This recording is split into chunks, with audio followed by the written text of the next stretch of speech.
Guys, আমি তমালিকা রায় বলছি। আশা করি আপনারা সবাই ভালো আছেন, আমিও ভালো আছি। আমি রেডি হয়ে আমার বোনের সাথে ওর কলেজে যাব। যে আমি আর আমার বোন, আমরা দুই বোন আছি এখানে, ঢং না করলে চলে। দুই বোনই হচ্ছে আমরা ঢঙ্গি। ওর সাথে ওর কলেজে গিয়েছিলাম একটা কাজে। আর ওদের কলেজের প্লেসটা মোটামুটি অনেক সুন্দর আছে। আর সুন্দর থেকে বড় কথা ভাই, ওদের কলেজের অনেক স্বাধীনতা আছে, যেটা আমার কলেজে আমি পাই না। আমার কলেজে তো আর কি বলবো, না বলা ভালো। ভিডিওটা একটু ব্যাকা হয়েছে, আমার ভুল করছে, মেবি আমি করি নাই। আসলে ভুল হয়েছে, সেজন্য সরি। এখানে আমি আর আমার বোন ভেলপুরি খাচ্ছিলাম। পর বাসায় এসে রেস্ট করছি, আর ভিডিও নেওয়া হয় নাই। তারপর সন্ধ্যায় তখন যাচ্ছিলাম, আমাদের মন্দিরে একটা প্রোগ্রাম ছিল, ওই প্রোগ্রামটাতে গেছিলাম।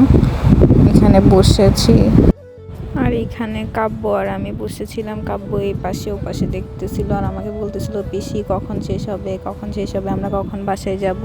ও আসলে এমন একটা না, কোথাও একদম থাকতে চায় না, ও এমনই, মানে বাসায় আসার জন্য পাগল হয়ে।